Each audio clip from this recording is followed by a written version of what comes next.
When I feel your gentle touch and things are going our way, I wanna spill my love on you all day, all day.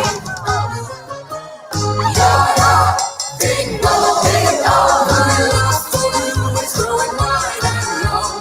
Yeah, ding dong, ding dong. When it bursts, when I see what we become.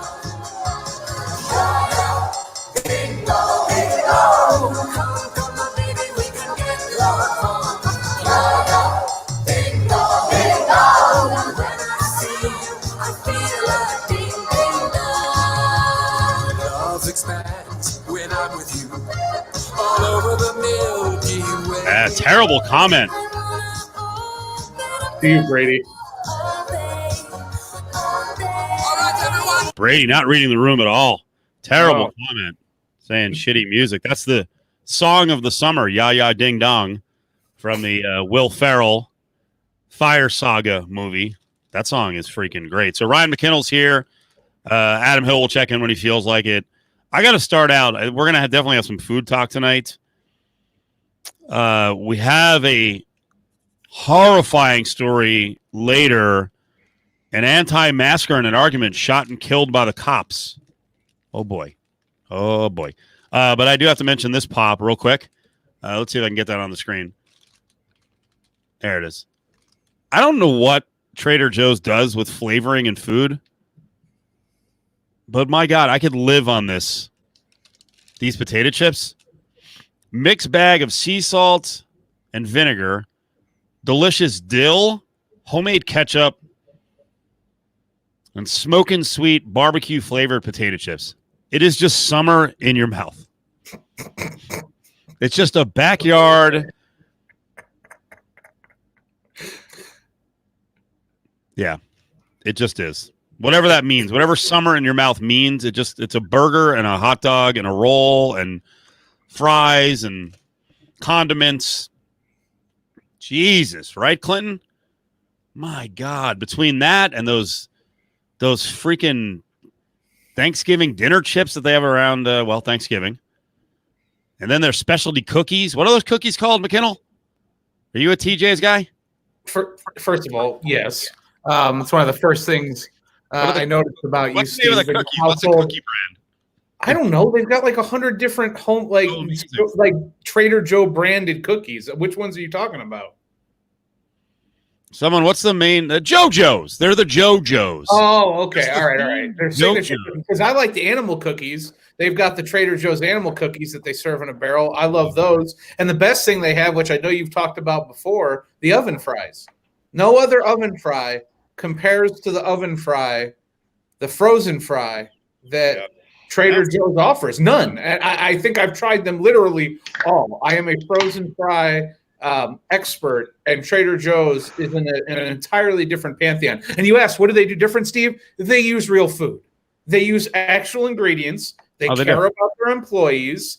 They have pretty solid ownership, and they care about the ingredients they use. So I've always been Team Trader Joe's. I love it. A anti-corporate grocery store rant right out of the gates by the big woke. Adam Hill is here. He looks like he just woke up. He's high. No. Since we're on snacks, I was at Walmart earlier. Have you seen wrap snacks? Wrap chips? Mm-hmm. Yeah. How you bringing Walmart into a discussion about Trader Joe's, you prick? We've done this on the show before. Are you sure? Oh, yeah. Go ahead. Give them to me. Give what? I mean, I only saw one flavor. It was the Cardi B flavor. Right. Like, what is that? Are they just using caricatures, or are they actually like sponsoring these things? I think they got the okay from all the rap artists. I have never seen these. Give me all the names of the rap chips. The Cardi B ones are like I think they're cheddar bacon. No, cheddar barbecue. Cardi B. Oh yeah, I feel like there's a Lil Wayne. I'm trying to think of the other branch. Yeah, we did this like 6 months ago. Yeah, I mean, I am right on my read on this. Adam, I'm not saying you are stoned, but you look stoned. No, I'm You're not. just waking up. No, I actually was working. I think you need. Also, I mess with my lighting a little bit, so I like it. could be something. Can we unmess it? No, well, here's the problem because I have the chandelier thing right behind me here, whatever this I thing noticed. is. Yeah, no. And Before I used to have. Now Well, I it's used to have my setup further back, so the light was right over me. But now it's moved forward, so like if I turn this light on, it's just shining like right back at you guys. So now I'm front lit instead. So I don't know, it's different. No, it's good. I like it. now The Migos chips are the sour cream and ranch. Yep, I told you. I had no idea. Except there's also Migos barbecuing with my honey. These are good chips. I don't know if they're good chips. They're good names. Good marketing. Yeah. Just a couple comments from early. We played Ya Ya Ding Dong to open. So Clinton Pope says, love Ya Ya Ding Dong. Juice alone with these comments, but good to see you, Big Mac. Sorry about that. Clinton was also a supporter of the pro TJ's rant. My chips that I was showing, where are they? Are they on here? There they are. Mouthgasm. Betty Wap honey jalapeno. You do your own show, buddy. Chaos and Comics nails it. Summer in your mouth means Ya Ya Ding Dong. Yeah, that's why I kind of mixed those, right? Perfect. And JoJo's are orgasm phantasmic cookies. All right, strong start. And now we've got Clinton hungry. Got to go snack. So I feel like we should all be eating on this show. I mean, I know it would be kind of annoying for the listeners, but we could do taste tests every week. We could have these kids. Oh, we got. They found out last night. We got some steak talk coming up. I cooked steak number 2. Does anyone know where it was from? Boom. Let's go. Trader Joe's. Oh no, meet up. Let's do it. Where meet are up, we? Las Vegas. Oh God. Uh-oh. That'll work. There you go. There we go.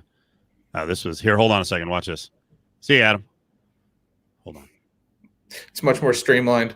With that, do we bring Adam back in, or we just want to look at those sweet fake beers? I mean, it's a sacrifice, right? You sacrifice the continuity of the graphics. Now you just throw him in the middle. I don't know if Meetup would be happy about that. I think you have to call the higher ups over there.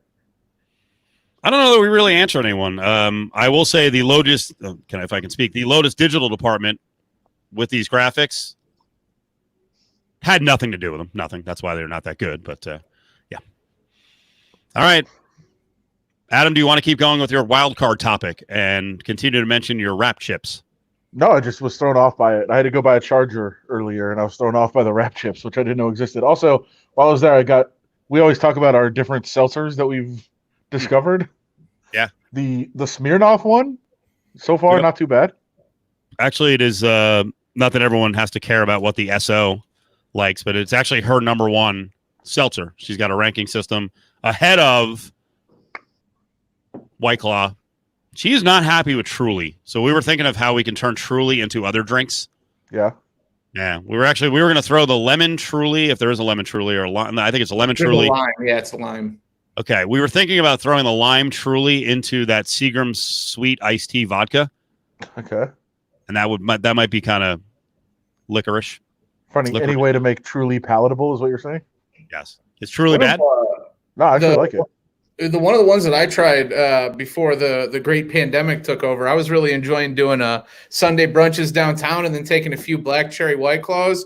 And who makes that really cheap cherry vodka? Whoever the hell it is, the olive, whatever the shit is named. Three olives? Yes, that really cheap cherry vodka. You drink half your White Claw and then pour half the cherry vodka in the black cherry White Claw. Walk around downtown all day, man. Felt like a king. How fucking white are you? Back to actual Vegas. God damn it.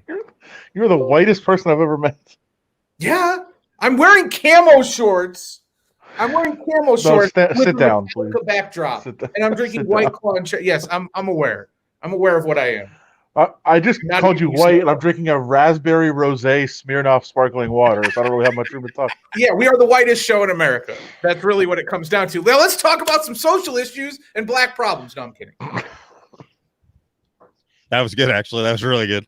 I'm just finishing up the rundown. Let me get this Jizz Lane lady in here. I can't wait to talk about her.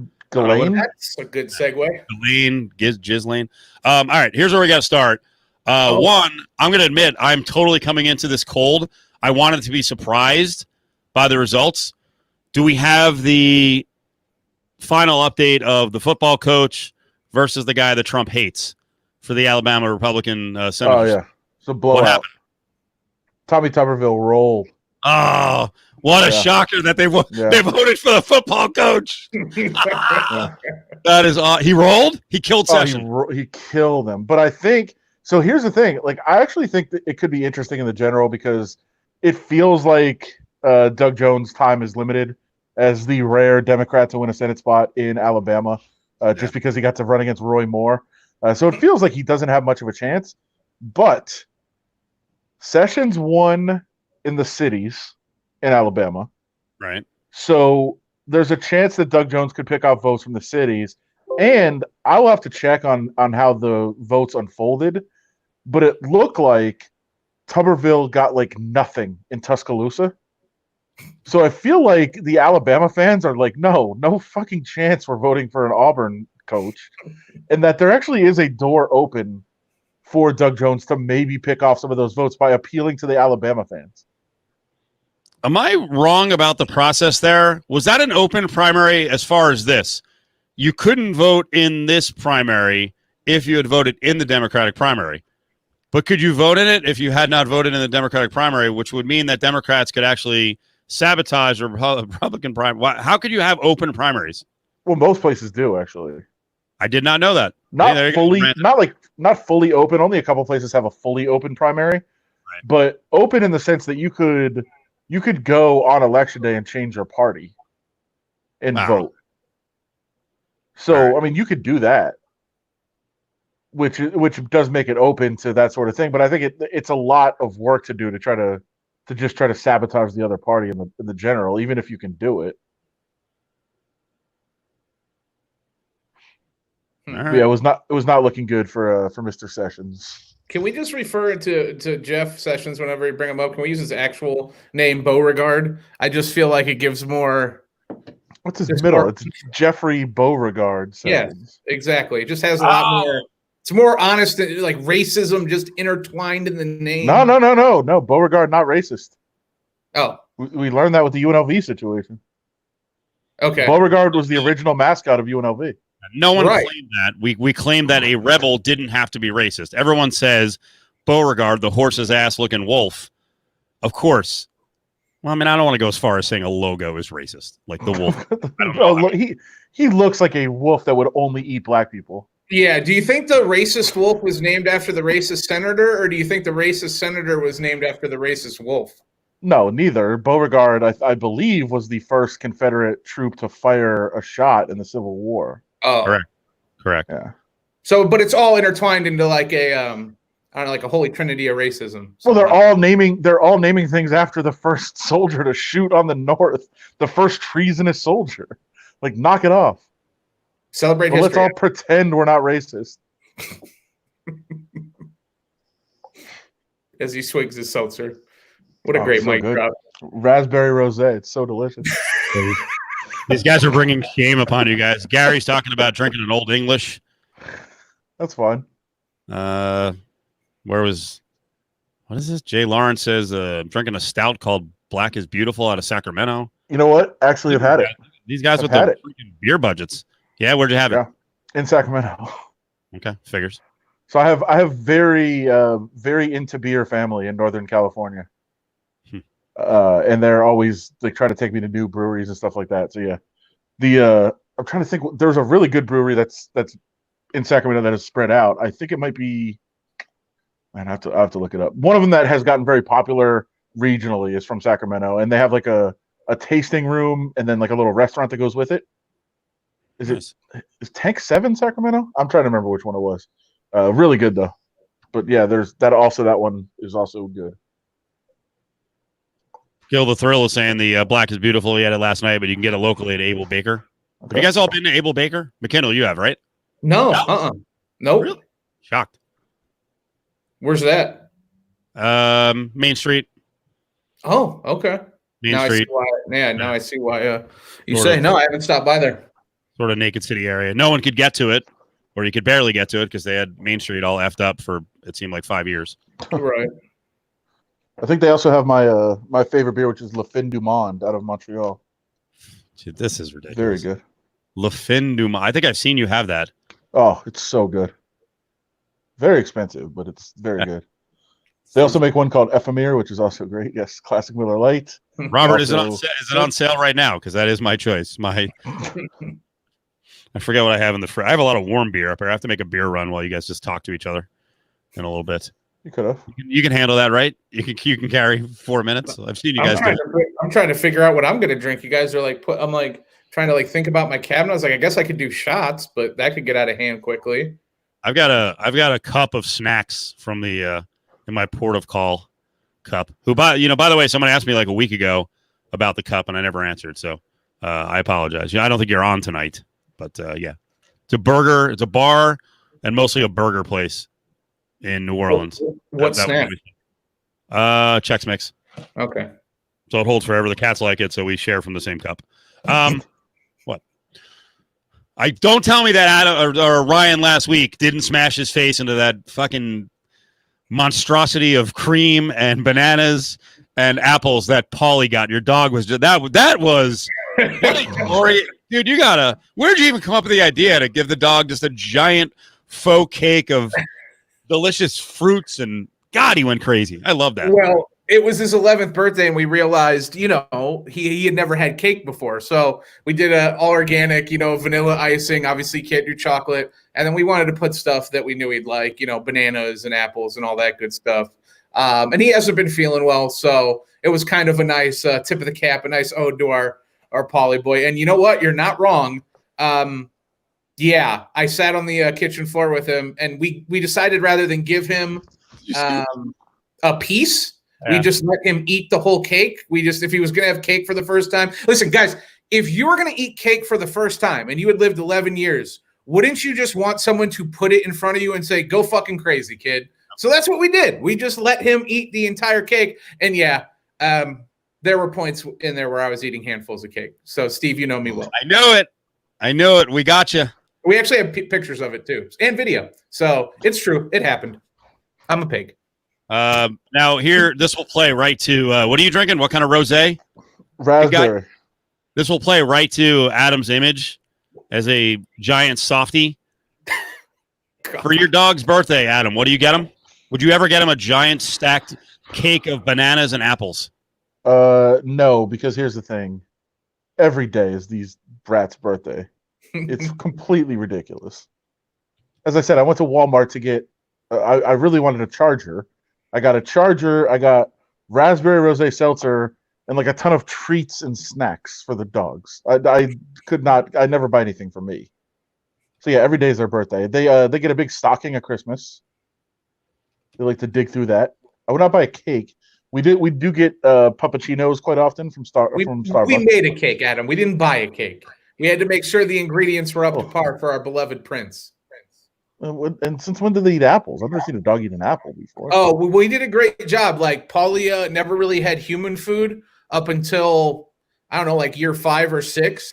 So he knew his food, his dog food, which was really good dog food for a long time. And then we slowly integrated dog food or human food as treats. So like cucumbers, any sort of fruits, lettuce, veggies, he loves. So he eats like really healthy treats. So now we feed him like cucumbers, and like we just fed him like a whole Persian cucumber today for a treat, and he ate it like a bone. Like, I mean, that's kind of what we give him for treats. So yeah, I've had other dogs. Like I had a Rottweiler that I let eat whatever, and then by year like 4, the Rottweiler wouldn't eat anything that wasn't human food. Like, and then even like the good human food, like if you try to give it an apple, it would just be like, get that shit out of my face. Where's my steak and, my potatoes? So with Paulie, I took it a completely different scenario and, try to keep it. Yeah, there's the photo. We literally let him just eat that's the cutting board underneath the cake. We just let him go crazy. And like I said, he's not feeling great. So this was one of those things that, we'll remember and he'll remember. We still got half of the cake. We're going to give it to him a little bit here in the next couple days. So yeah, happy birthday, Paulie. He was so happy. Look at him. Look at him. Look at that big stupid face. And it was very messy. That's a nice looking cake. Look at that. That's a good looking Wow. cake. Very Faith fancy. would be happy. I had shit all to do with that. I don't bake. I don't mess with the oven. I don't mess with anything with flour. And so I am hands off with baking. So that was all Faith. You're saying my dog eats better than me. For the last 2 years, it's been no. My dog does not have high cholesterol. My 46-pound English bulldog, purebred, that has eaten insanely clean for 10 years. No, over the last couple years, he went to a raw diet. So we talk about Trader Joe's, Steve. I know how much you love those turkey meatballs. I remember doing those early Sirius shows with you over at your house. The SO had those turkey meatballs and the teriyaki sauce. I was like, this is a good household. We've been serving Paulie those turkey meatballs for the last 2 years with fresh green beans, veggies. So like when you say that my dog eats better than most people, my dog eats better than me on some fucking nights. So eats better than people at Casa de Cofield. Yeah, for sure. I'm not putting any vegetables with those teriyaki meatballs. That's what you get. It's because that's because you don't eat vegetables. There's a difference. Not on a Sunday. Not on a barbecue Sunday. On a Sunday. Well, So why would you? I gotta mix in vegetables. The hell out of here. What's going on? What is happening right now? Is Eli creeping on someone? What's happening? Oh no! I always get afraid. I always get scared. Amber, run. Yeah. What's going on here? I'm looking through the comments. I don't see an Amber. Okay. Well, you just making it up. Yes, and by the way, I just saw the comment. Somebody said track 7. That is the one I was talking about. All right, good deal. All right, guys, fill me in on the NBA snitch line. What are you claiming the snitch line worked on, McKinnell? Well, it looks like, at least according to Shams, that there have been reports that the snitch line's already got some calls. Oh no. What's going on? This can't be good. Amber, we love all of our viewers, but you might want to log off. Are we connecting people? Let's hope not, for her sake. Steve, is the Cofield and Company, what's going on here? The late night love connection. I don't know. I'm sure we'll find out. Let's explore this. It's not good. Snitch line working. Should we bring Amber and Eli on? Perfect. No, there's people calling the snitch line, right? But I don't know that we know anybody got caught because of it. We're only like 24 hours deep. I mean, the news just broke. Now the paranoia is abound. It is reaching each locker room. Everyone is wondering who is snitching on who. It's come on, Adam. As a purveyor, as a fan of reality television in the way that you are, I mean, this is perfect for you. You're downplaying it. The universe has given you the gift of the snitch line is working, and you're like, no. I mean, it's not. Come on. No. We don't know yet. Like, we know people are calling it, but we don't know who's calling it or why. Like I said from the beginning, I want the condition on the snitch line to be that those calls all get released. Like after like a screening period or whatever, like 6 hours after the calls are made or after whatever is resolved, then we get to hear the calls. The calls are made public at some point. That's what I want. Like Moe's Bar. You're not like having Bart Simpson call in and prank this shit. It's not like you can get the number in the phone book. No, I want to know exactly who calls and why and what they report. I want to hear like, hey, I saw Rashawn Holmes picking up Uber Eats outside of the perimeter. I don't think that's how snitching works. By the way, that's why he got suspended. I don't think you have a snitch or a CI, and then within 48 hours, you expose the identity of said CI. No, we don't know who called. Like, we don't get to hear the voice. And you can even digitize the voice like you do on like those weird documentaries. Like, digitize the voice if you want. I don't care. I want to know what they say.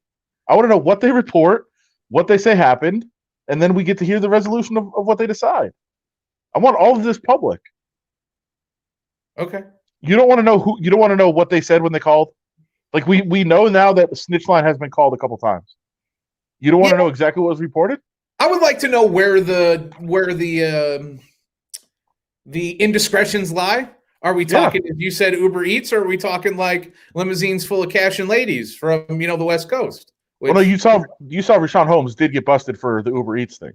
I did, which seems kind of ridiculous to me. Like, you're the rules are. So you're going strictly off protocol. You break protocol. Yeah, you got to do it. Right. I told Steve, I'll tell it on this show too, for those that didn't hear the Daily Show, I think it was yesterday. the UFC bubble, the one that's here in Vegas, when you go there, you go early in the morning and you have to get tested and stay in your room. Like you literally have to stay in your room until you get the test. Somebody forgot something in their car. They went out to the car. Yeah, this actually should be the meetup for Amber and Eli. It's perfect. MEET though. If like somebody forgot something in their car, they went to their car and everybody's like, no, you're done. You have to leave. Like, you can't go to your car. How do we know you only went to your car? There's a restaurant down the street. There's a coffee shop. You might have gone over somewhere and picked something up. You can't leave. You can't leave. You can't break contain. Once you're here, you're here. I can't get over the meetup. I can't get over the meetup thing. If he went too far to meet his Uber Eats driver or whatever it was, Postmates, then that's on you, bro. You can't break contain. I also think some transparency might be good because, I mean, if there's one thing we know about athletes, it's how petty they are. True. Right? So, like, I mean, there is a mild, I can't say it's a major or anything, but there is a mild concern on my level that could the snitch line, if it falls into the wrong hands, be used, as sabotage? I hope it does. It should. Yeah. If you're not calling and reporting your opponents, you're doing something wrong. Says the guy who got kicked off the girls' basketball court when they were like 8 years old. I don't know the story, but you are when it comes to a moral compass, when it comes to sports, Adam, you're not the best gauge. Well, the other team was breaking the rules, Ryan. Right. We were the best team in the league. You weren't allowed to play. You weren't allowed to play zone. Mm-hmm. We're the best team in the league because we had a great man-to-man breaking offense. Yeah. And the other team played zone against us because the only way they could stop us. So, yes, I was not going to allow that to slide. Play by the rules. And they stopped the game and said I was going to get kicked out of the league. That's fine. I'll make that sacrifice for the players. No, the snitch line is not public. If that's what we're saying, it should be. You would not have a snitch line. Yeah, we're saying it should be public. We want it to be public. Like if you really want to play, shouldn't you be reporting? Yes, he did. I think he did get a White Claw round. Shouldn't you be reporting the guy that's in front of you as the starter? If you're the backup, shouldn't you be turning somebody in and saying, "Hey, I saw him leave last night"? All right, I'm gonna go find a drink. This is ridiculous. Damn, I love this. I love it. McKinnell's night, and he's just bailing. Yeah, we made him all jealous. Oh, stop! It's okay. You should have been prep coming in. Yeah. He's just yelling in the background. Well, it's your fault. Mine? No, his. I don't know. Why does White Claw make him sad? Clinton, why does White Claw make you sad? I feel like it's the feminization of society, maybe. Is that what he's getting at? I will say have you noticed they raised the prices? They came out with banging prices down at like 13 for a 12 pack. Now it's up to like 17, 18. Bro, Smirnoff, $11. Yeah, it's cheap. I have no whiskey, or I have no White Claw, so I had to go with whiskey. Yeah, good point from Chaos and Comics. If it were public, no one would call it. Brady keeps pounding. Who is it? Now he's got. Who are the three most likely players to call the snitch line? It's D'Angelo Russell. Well, he's not there, is he? He'll call anyway. He doesn't care. He'll snitch on anybody. I mean, J.R. Smith is highly reliable when it comes to something like this. You see, J.R. Smith got in trouble for filming so many things? Yep. They told him to stop filming? No. I'll film what I want to film. You, Adam, you seemed... Should I play Jay Williams to set it up if people didn't hear it? You seemed annoyed at Jay Williams. Like, that was the whole, snitches get stitches. Like, shut up, bro. Were you irked by that? Jay Williams was giving the players complaining about the food a tongue lashing. Well, that's not about snitches, though. Yeah. Like, he's setting it up how everybody else wants it to be. Okay, hold on a second. Let's play this, because Jay Williams is going to be a radio guy. He is going to do the morning show nationally for ESPN. In all likelihood, he's going to be on our station. Is this Jay Williams starting his radio career by being low-hanging fruit, anti-athlete, former athlete? Take a listen. A lot of the comments that were made over the last couple of days have been tone deaf. And when you think about to what degree that the NBA has gone to protect these athletes while they make millions of dollars, I think when they make comments like that, it takes away, especially from everyday people who are working 9-to-5 jobs, who are working in environments where the same protective measures aren't being taken because a lot of their employers are trying to increase the bottom line due to the money that they've lost throughout this pandemic. Okay. It's infuriating. Why? So I wish I can give credit to somebody, but I will say somebody after we talked about this, I saw somebody put it very well and say, yeah, essentially he did. Somebody put it very well and said, just say shut up and dribble. Essentially he did. Because there will always be a place in media for an athlete who's willing to take the owner's side and trash the athletes. Like there'll always be that place. And he's giving cover to every person out there that is being the anti-athlete person. These guys need to shut up and play. Stop complaining about money. Stop complaining about this. Just shut up and play. And he's giving cover for all of those people. I mean, again, think about the owners. The owners are the ones that are really pushing this, taking no sacrifice, not going in the bubble, not putting themselves at risk, sitting at home eating their filet mignon or whatever nonsense they're eating, and just reaping the benefits and collecting all this cash. But you're going to complain because players that want to get their share are making jokes about the food? That's the problem? Not the billionaires that are not taking risk at all and making these guys go in this situation in an unsafe environment? That's the target? The players are the target? No. Yeah, I think, Adam, I think Jay has – I think there's more you can explore there because I think there is heart in what Jay Williams is saying in terms of, probably not the best look right now when you're making millions of dollars and unemployment is rising and fear is abound and people don't know where their next paycheck is going to come from. If you would have just stuck with that, I think you would have probably appealed to more people. I think when you bring the NBA into it and you talk about ownership and the poor owners and like the sacrifice the NBA and ownership is making, you lose an infinite amount of people. It's really hard to come back from that. And Adam, you're absolutely right. Ownership is losing nothing in this scenario. They're risking nothing. They're not going into the bubble. They're just sitting back and collecting their paychecks, right? Meanwhile, players are actually risking the health of themselves and their family, and in some cases, long-term health. If one of them were to catch this, and then they would have a bad time with COVID. It's kind of what I've been saying now for months. Whether it be Major League Baseball or whether it be the NHL, which has been remained relatively quiet and good for them, or the NBA, is that your every average day or everyday Joe has more in common with a player than they do an owner. Now, I know we're talking about multi-millionaires, but at the end of the day, those multi-millionaires are still employees that are being used as pawns in a corporate scheme, a much larger scheme, where they're being asked to sacrifice their health for people that don't really give a shit about them, right? And the crosshairs, I think, are unfairly on the players, right? I think this is, as Adam said, it's more an issue of ownership and the way work is right now, and the way people are being forced to go back to work. You're giving cover. That's the issue that Jay's running into, and that's the issue that Jay's running into, Adam, is that there is binding you can do. That you can get people on your side with that argument because, again, we're all risking something. We're all feeling that fear. We're all feeling that anxiety. That's a commonality. Everyone except the owners.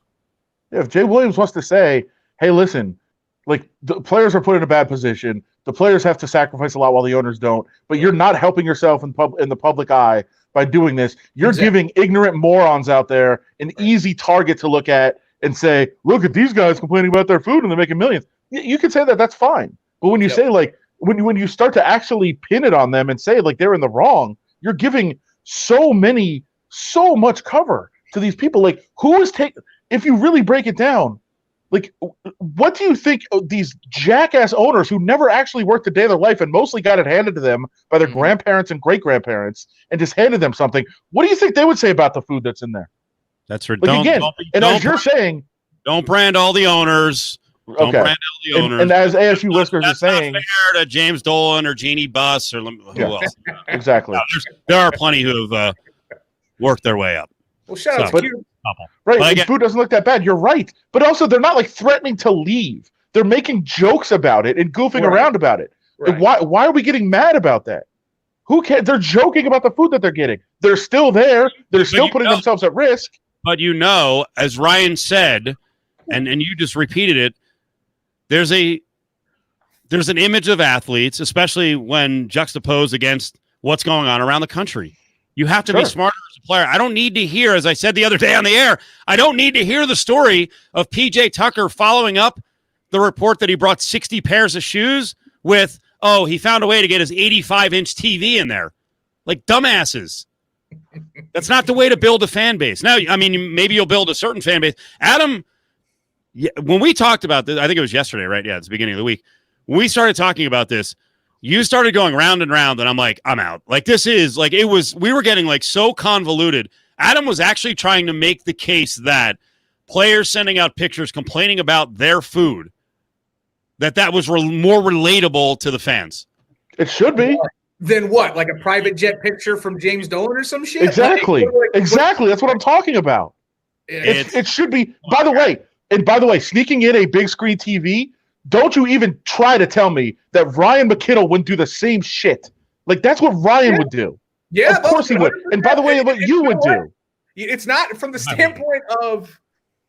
No, I wouldn't. No, food, that's ridiculous. and I agree with whatever listener chimed in. The food isn't that bad. It's not. It's actually pretty health conscious. It seems, like a pretty decent little package that they're getting. But we're talking about guys who make $30-40 million a year, right? There is something refreshing seeing a plastic tray and very simple means, whereas I think Adam's talking about, there is a relatability in that, whereas like the difference between us getting airline food and them getting that food isn't that much different, despite the fact that I don't make a fraction of what they make. So from the standpoint of, hey, your bosses and your owners really don't give a shit about you, and if that was kind of, I guess, pushed forward by a picture, I mean, it could be relatable. I don't think it is. I think by and large, people don't want to hear anything about people who are drawing a large paycheck right now. But, I mean, I kind of see where Adam's coming from. I mean, you're right. Like airline food, right? Mm-hmm. How many people have posted airline food and been like, look how awful this is, and it's a hack joke or whatever, but we're all like, oh yeah, airline food does suck. Like you're not like flaunting that you're on an airplane when you do that. You're just like, yeah, this food sucks. It's funny. Ha ha. Let's move on. Like, these guys are not leaving the bubble because the food sucks. They're posting on Twitter about it and laughing. Why are we getting outraged about that?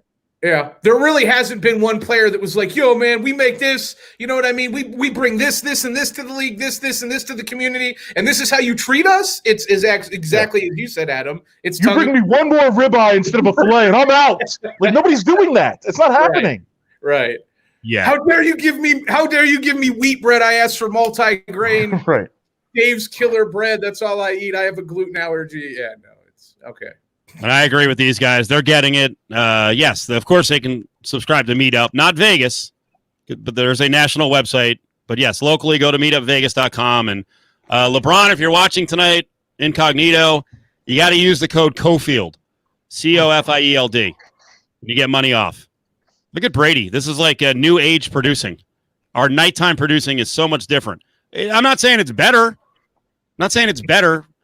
But it's just different. Yeah, Brady, that is that. Imagine a placard in studio, just someone holds it up during the show. You know what could solve all the food issues in the bubble? Meetupvegas.com. Wouldn't they have to cook them in those crappy microwaves that they were posting online, though? Now we're going to complain about the microwaves. Well, they looked very old. Who uses microwaves? In the bubble, that's all you have? You don't have an oven? No. You can't even get a little toaster oven? Oh, shit. That would be a deal breaker with me. I'd be opting out like a motherfucker. Like, sir, all you have is a microwave. I'd be like, that's cool. You would see a lot of complaining tweets from me. Nope. And by the way, as we've pointed out, I mean, we'd love joking about this, but it was only the quarantine food.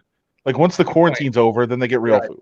Right. I wonder what the real food is. Have there been any photos of the real food? Oh, but they got like professional chefs, and each team has their own chef in there.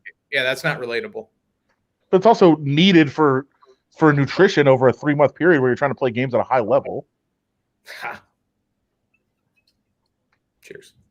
I agree, Mark. That cowboy pack from meetupvegas.com, you've got the ribeye, you've got the porterhouse, you got the center cut strip steaks, the top sirloin filet, 20 pounds of meat, little chuck for burgers. Let's do it. Meetupvegas.com. I feel like you just did a read. I feel like the code is Cofield, COFIELD. Seriously, though, I was telling everyone last night, meetupvegas.com is working with the radio station, and we're competing against. Where am I? There I am. We're competing against the some of the FM DJs. Yeah, I want to win. Sure. Right. Our listeners are awesome. Right when I leave, Steve, then the meetup sponsorships come in. Cool. Way to go, universe. Appreciate that. So Ryan, you sent over the snitch line story, and then you dropped in something that said you want Ari to get someone for he gets 2,000 if he gets someone, another guest bounty. Who was it? Did you actually want to get the snitcher? Yeah, well, I want to get the line. Yeah. You want to get the phone number. What did we see last month with Ari and the Vegas COVID boss smoking over there at Barley's? It took 24 hours and a $700 bounty, and we had radio gold like that. I just want to know, what is the number worth to the snitch line? Like, if we could get the snitch line number, we could call it on air. We could make our own complaints, right, if you will. I just think there's a lot of value in that. I just don't know what the number would be for Ari to really get his nose in the dirt and really, figure it out. If the snitch line tweets at us, he can get anybody. Well, you get that joke, right? That Ari was handed the guest book and was basically handed $700. Adam still claims that Ari had 500 coming and then worked a scam to get 200 more out of John Von Tobel. Which is incredible with as much shit as JVT talks. Like, if I was Ari and I had this guy just being like, "You're worthless, you're not going to get it done, you're a failure," I'd be like, "Well, you know what? Give me your $250, Mark." So actually, I came out of with a renewed sense of respect for Ari. Good for you, Ari. Fleece him when you can. You were good with the guys at the MGM that bet the South Korean baseball after the games were over. Yep, that's Ari, according to Adam. I mean, when a blackjack dealer pays me off, even though it's a push, or if I lost, I take the money back. What? Yeah, no, I'm not honest, especially when it comes to casino. Wow, absolutely. I push it right back across the table. Yeah, no, that's and I'm a former dealer, so if that's on me, that's on me. So the 2K bounty, which is not going to happen because we really don't even have a clear goal for Ari. It does get me thinking of something I threw out. I think it was last night. I did it off the air, and Adam is still anti Ari's hit list. That we would have an Ari top 10 guest hit list. Hold on, I'm not anti-hit list. Okay. He's very pro hit list. Okay. Well, Ryan, do you know what the hit list would be? In regards to what? You mean, is it like an art bubble? No. Steve wants, like, every Friday we'll update like a top 10 list of guests that we really want, right? Like, here's the top 10 wish list for who we want to have on the show. Okay, now, so like realistic guests, like, well, that's the thing. So I was like, okay, yeah, I've got some. Like, let's go with like Obama. Like, let's go like a real wish list. Yeah, and Steve's putting on like very gettable people. He's like, how about Craig Thompson from the Mountain West? Like, no, that's not a wish list. But that's part of the mix.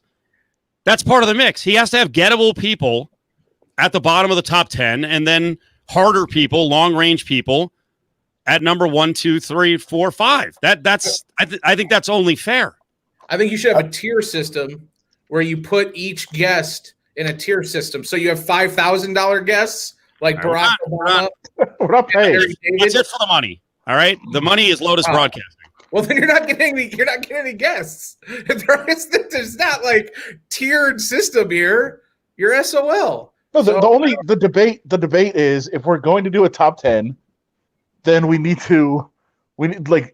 to shoot for the moon, or should it be gettable? First of all, I felt Steve's were way too gettable. So here's the top 10, and I apologize for the format. I was trying to, whatever. I'll come up with a graphic. So Bo Derek is number 1. That was out about a month ago. 2, 3, 4, 5, and 6 are wide open, and the bottom of the top 10 is realistic. Jay Williams is now on the hit list, and actually, I asked Ari for Jay Williams about a week ago because we want to talk to every single new ESPN Radio national host. Lawrence Guy is a guy that I've wanted on. I've been requesting that guy forever. He is on the Patriots. He's from Las Vegas. Let's get him on. Guy number 2 is Guy Fieri. And then Frank Caliendo's at the bottom. But here's the great thing about Frank. Everyone started cracking on Frank last night. Ari chimes in. He emails me after the show. He's like, all right, we're getting Frank Caliendo on. So in the rundown today, I'm like, Frank Caliendo or TBD? No Frank Caliendo. So he's still on the list. And I'm not ripping him. It's just like, hey, this is a way to remind, Ari, us, who we want, and the listeners each week can chime in with realistic and maybe not so realistic guests. And ultimately, we will decide who's on the Ari top 10 hit list. I think this is great. Now I want to propose 2 different hit lists. Like a realistic and a for the moon. Okay. Like yours, all the years are realistic on there. Like Jay Williams should be coming on the show. He's coming on radio now. He's got to promote it. And Frank Caliendo and Guy. And can you say Guy Fieri's name the correct way? It's Guy Fieri. Guy Fieri. No. Guy Fieri. Guy Fieri. No. Guy Fieri. Oh. He's Italian. That's why he wants his name pronounced. So we're all just doing whatever Guy Fieri wants now. We're all just living in a Guy Doesn't Fieri. a person get to decide how their name's pronounced? Whims of Guy Fieri. I don't care what he says. This is America, Adam. And in America, your name is Guy Fieri. Because we speak English in America, not Italian. That's how we do this. We don't have an official language, Mr. Bigot. Oh. We're not sending people home because they don't speak English. We don't have an official language. Oh, that's how this Who are stuff you? works. And yes, No. Guy Fieri and Frank Caliendo are both very gettable. I think that they should both be on the show. Which list is David Ruprecht on? You know what? If he's up and he's good to go, that's a good segue. You're right. You're right. By the way, Ari chimed in. So you see it, folks. I've got Guy's PR, which, by the way, he's had for a year. He's got Guy's PR, so we'll see. Okay. Did you tell the story about Ari in the text group last night where we were talking about the supermarket sweep guy? And he's like, Adam's like, oh, I think he's doing something in Vegas. He's like, well, I can't find anything on the internet, but we'll see. And literally 2 minutes later, Cofield comes in with the screenshot, and he's like, screen grabbed an 8 News Now article. And it was like, da-da-da-da-da, old boys in Vegas. And I was just like, Jesus Christ, Ari, it was a 90-second Google. Ari, I stick up for you a lot, man. I love you. Ryan, I hate to tell you, it's even worse than that. Because Ari went to David Ruprecht's Wikipedia page and saw that he's from St. Louis. Steve's screenshot was also from the Wikipedia page, one paragraph down. So so you're telling me he just didn't read far enough down on the Wikipedia page? He only read that little bio box thing on the right side of the Wikipedia page. He didn't read the first paragraph of his career highlights. Ari. All right. Already updated. That's how quick. All right, Ruprecht is 2. Which is a ridiculous number 2. But you know what? Hey, let's do it. So I didn't the saddest realistic guest list of all time. I didn't realize how crazy other people were, because our show we get nuts over certain TV shows and then we ruin them. Obviously, Tiger King, we were just gaga. I didn't realize. Like 20 years ago? Yeah, go ahead. No, I'm sorry. Doesn't that feel like 20 years ago? And it was only like the beginning of quarantine. It does, actually, yeah. We were talking about the horror museum guy here, whatever his name is, Zach Baggins, having a Tiger King exhibit from that scumbag Jeff. And I was like, man, I missed that show. It is so long ago. But I didn't realize when we talked about Supermarket Sweep today for like 10 minutes and 12. The feedback we started getting on Twitter, I missed out on this early 90s era TV. People love this friggin' show. It's so good. God. You ran home after the show and watched. There was a period where it was just Supermarket Sweep, Fraggle Rock, and Family Matters. Like it was just like in pro wrestling for me, where it was just all of that. Fraggle Rock was awesome. By the way, can you put a number 3 on the list? Can we add one? Can you put Terry Kaiser at number 3 for mine? She's Supermarket Sweep? No, he played Bernie in Weekend at Bernie's. Oh. Is he alive? Yes, he is. I want him. I think that'll be great. I want him. How old is he? Yes. I think he's like, he's old. Yeah. He's I'm gonna 80. be honest. I definitely filter through. I am an ageist when I put together guest lists. Well, he's 80. I feel like he'll be all right. Or at a minimum, I'll go look on YouTube and see if they've done recent interviews. I'm trying to think who I did that with. Oh yeah, there was something that was Redskins related and Joe Bugle, and there was a 66-year-old, and I definitely went and looked him up, and I'm like, okay, he sounds good. 80, dude, because we've had a couple old people interviews, and I don't have the patience for it anymore. I'll do it. I start to freak out because then naturally what I do is I just start yelling and talking slowly, and then the audience is like, why is he screaming at this 80-year-old? He played football at Kansas, so I feel like we could talk college football with him. He was on a lot of different shows, Steve. Hill Street Blues, Three's Company, Love Boat, Night Court, 227, Maud, Golden Girls, Walker, Texas Ranger, Fresh Prince of Bel-Air. I mean, Will and Grace, the guy, he's a legend in the business. All right. I'm mostly in. I just have to see a recent interview with him if he's sharp. Okay. All right. No. Bo Derek is not off the list. No. Don't worry about her. Don't worry about. By the way, when I said old people, I meant old men. You've heard the sports radio parlance, like women to the front of the line. Any GILF is right to the front of the line. Yeah. They're all on. Ellen Barkin. Oh, Smart. That, you know what? Fuck this. Let's do it. That's a good one. That's going on. That's going on the bottom of my makeshift list over here. Ellen Barkin. And you know what? She's super outspoken on Twitter. She's very politically engaged. So, like on a sports issue, she's probably got some good takes on sports. And the orange guy on the East Coast, you could bridge the gap that way. But I know you'd just end up talking about Smurf for 25 minutes and blow through multiple breaks and faint. Yeah, here we go. ASU Whiskers. He's right. Don't get me started.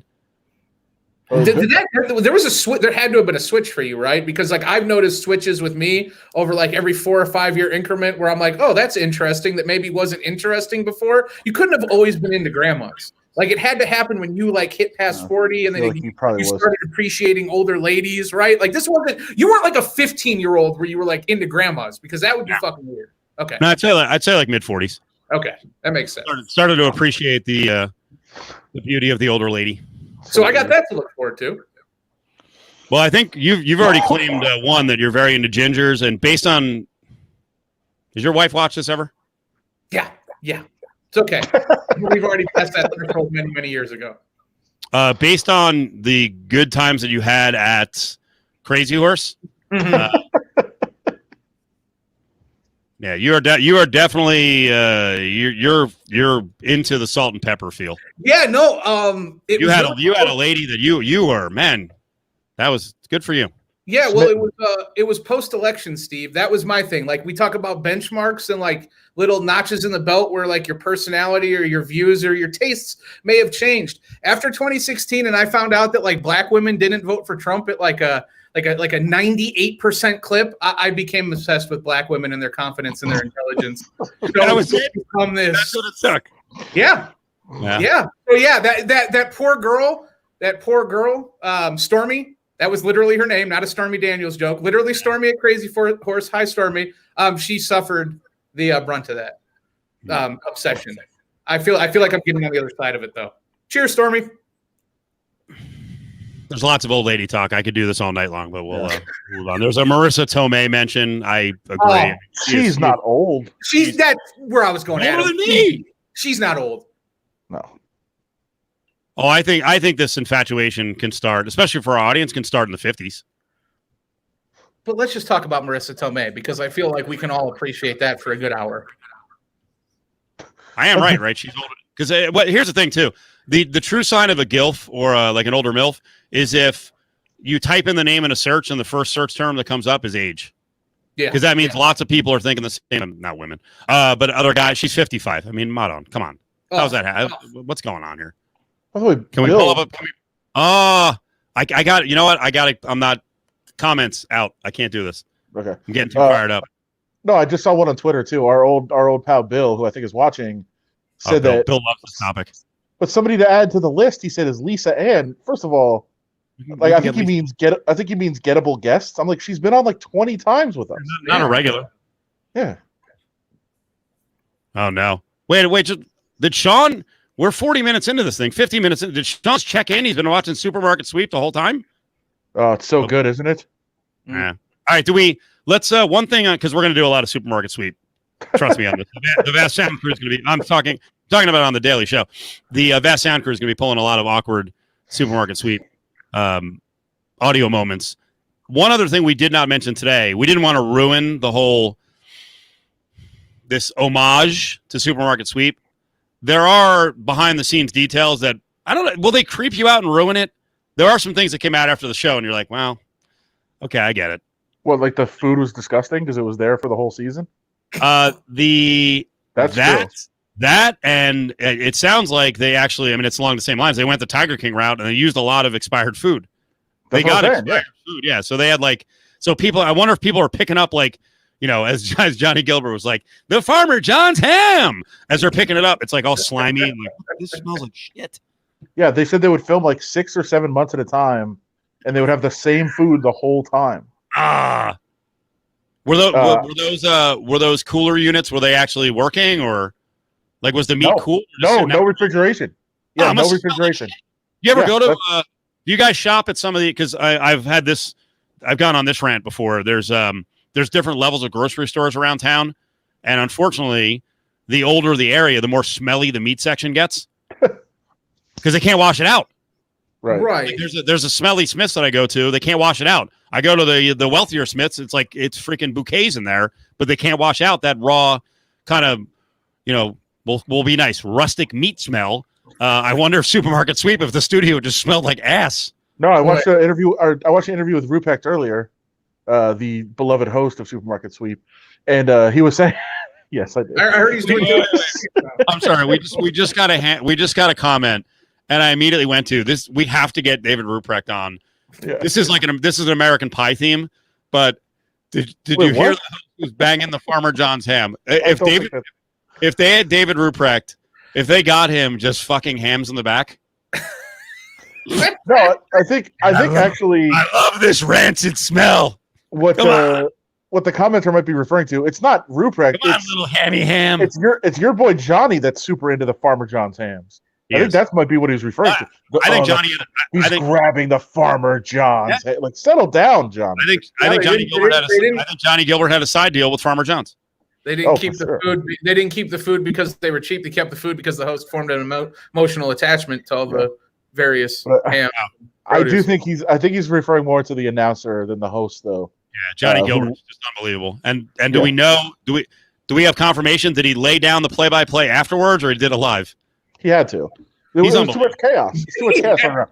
There's too many. Ryan, you got to go back and watch this. Like he's so smooth. We've been planning it after you guys in in the text group, just running up Supermarket Sweep. I'm like, well, I did love that show. And then Adam's like, oh, but it's so much more now. It's evolved. It means so much more. In 2020, you're like waxing philosophical on fucking Supermarket Sweep. I'm like, well, now I got to watch. Well, it's because now you much more understand the strategy. Like what is like back when I was a kid, it was just like run wild and grab whatever you can. Like now you understand how dumb some people are with not being able to follow a good strategy when you're in the supermarket. The other thing that I read from in the interview with Ruprecht, not only was it disgusting, he said the hot dogs he thinks were the worst because the hot dogs, the hams, all those things would just sit there all season and they would never replace them. And if somebody shopped them, they'd just put them back in. So he said it got gross. But he also said the aisles were super narrow, and people would like run into each other a lot. Yep. Well, the other weird thing was, did they slick up the aisles? Like people are falling all over the place. I'm like, is that part of the contest? Are they putting like petroleum jelly, Vaseline all over the ground? God, I hope so. Well, maybe the food was getting so nasty, things were just dripping from it. Yeah, that is bad. But there's actually not enough, Brady. Like they don't have. That was the other thing. Like there's not 15 double packs, so you have to go there early in the run. First of all, you obviously go left out of the gate. You've got to touch the screen for the first clue on the TV screen and start grabbing double packs of diapers while the clue is revealing itself. That's wait a minute. First. You keep going on these double packs of diapers. I mean, I haven't rewatched the 90s version or any version for that matter, but wouldn't theoretically the diapers be too voluminous, taking up too much space in the cart? You can change carts.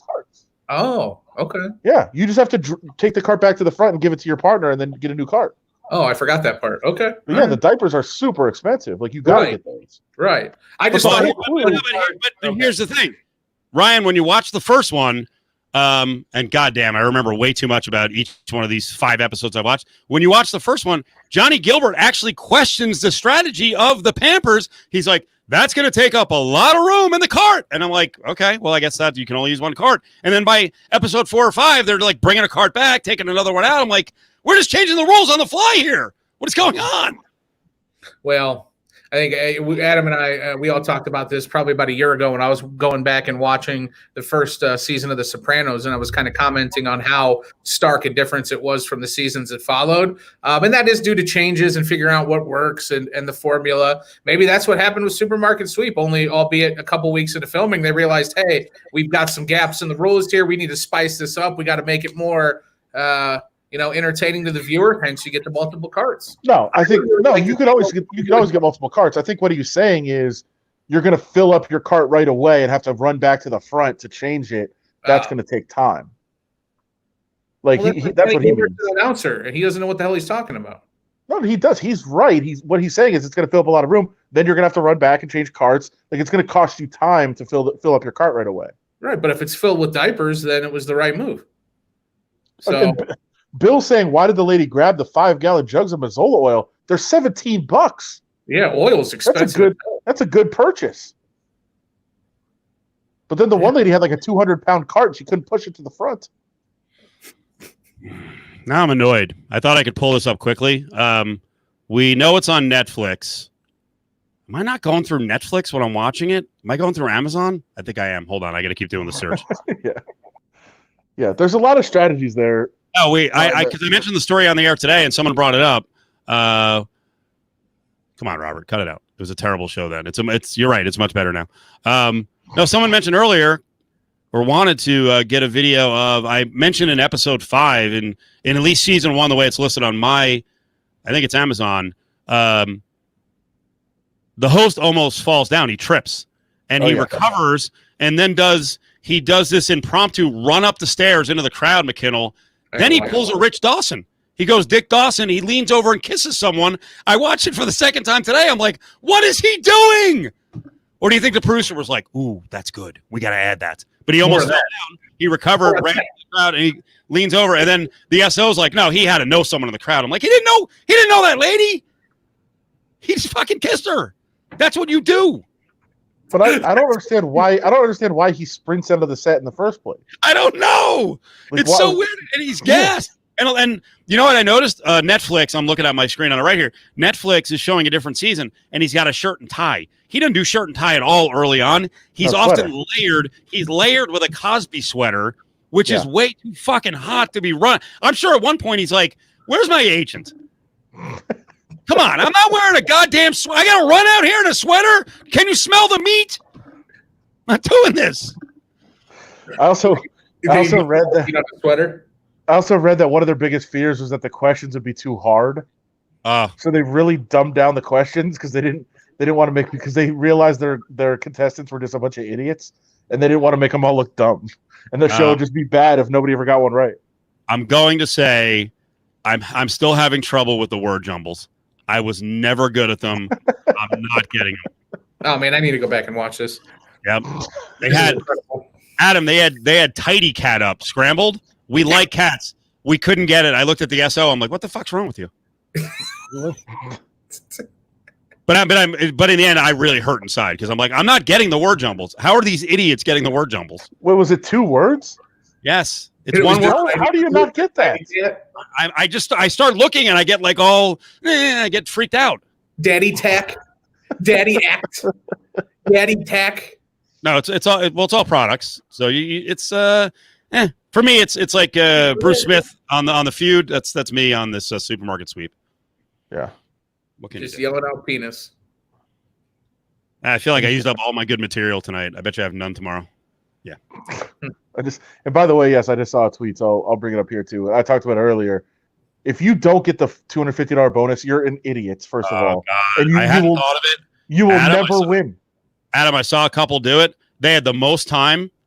They didn't get the bonus, and they wound up falling like $75 short. I'm like, what are you doing? Get the fucking bonus. Like, you can't win without it.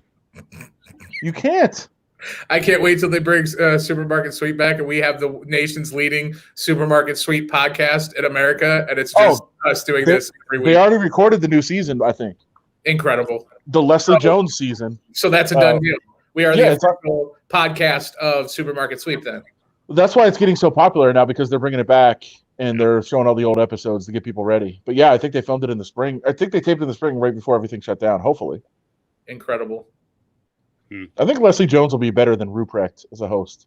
You know, I was thinking about that tonight. I don't know if she will be. I think she might be too good. I think part of the real joy of the show is how goofy and awkward he is, because he really, I mean, there is no connection with him in these contestants. None. Can you add Leslie Jones to the hit list? I don't know. What do we think? Yes. If Ruprecht's on there, Leslie Jones should be on there. Hey, Adam, speaking of SNL, this movie completely flew under my radar, but The Spy Who Dumped Me, shitty name, terrible name. Spy Who Dumped Me, horrible name. Mila Kunis and Kate McKinnon. It was like a buddy cop, like cop spy movie. It was rated R and it was released in 2018. It's a really funny movie, like really decent. It's on Amazon right now. You should watch it. Is it better than Other Missy? I didn't watch that, but it's got to be. Has to be. I don't watch David Spade. Lauren Lapkus, I think, was on Conan this week. The Other Missy girl. Right. I know Steve was a big fan. Far better on Conan than she was in the movie. And much hotter. Oh, yeah? Yeah, much hotter. All right. You sure? Yes. He seems pretty confident, Steve. Hold on. You can't be looking shit up. We're all looking stuff up now. Someone's got to talk. He goes, hold on. We can all talk. I'm finding it right now. I don't think I'd be. There should. I'm trying to search Lauren and Conan on Twitter. There should have to go back too far. How about I find it? I've already got it. I'll send it to you. How about we're doing a podcast audio version and it sounds like shit when you're playing it off your phone? How about you wait? Yeah. I'm sending it to you. All right. I'm just emailing it to you. Don't worry, Steve. This is captivating. This draws the listener in. It's like Dead Air, but better. All right. We hash out producer roles. I like it. Fine. It's sent. It's sent. You have it. Okay. I'll work on that. We got videos coming up at the end. See, Clinton knows. She does amazing videos, amazing interviews, he said. Yes. All right. Well, I like her. Yeah. She said, by the way, more supermarket sweet talk. Yes. I'm Robert. I'm telling you, our show is going to be unbearable. By the way, speaking of that, I got feedback today from a tweeter about the Le Batard show, and I think it'll be a disaster for us to drop Le Batard in the middle of the day. But I'm seeing more and more people who are, and I don't think it's politically driven, because there are people out there who are like the stick to sports thing, and Le Batard is too woke. I got a comment today from someone who said the Le Batard show the last year has just been really lazy. Have our listeners heard that? Also, I'll put it like this. I think it's a show that you have to listen to every day. Yep. You have to be in it. You have to be in the bubble, the circle, and they're not going to wait for you to get the references. Like, they're just going, and you have to be up on it. Like, I don't listen every day, and I'll tune in and I'll be like, I don't know what they're referencing. I don't know what this is. I get it. I get what they're doing. I like it. I think it's an amazing show. Yeah. But I totally understand that if you're not listening to it every day, you're probably not going to feel that it's a great show. And those are the shows that I actually like. Like, my favorite shows throughout radio, throughout my life that I've really gotten into, is because I've listened every day. I'll never miss one, and I'm totally in. All right.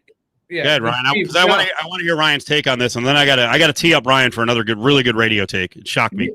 Yeah. Well, in regards to Le Batard, would you really hold it against him?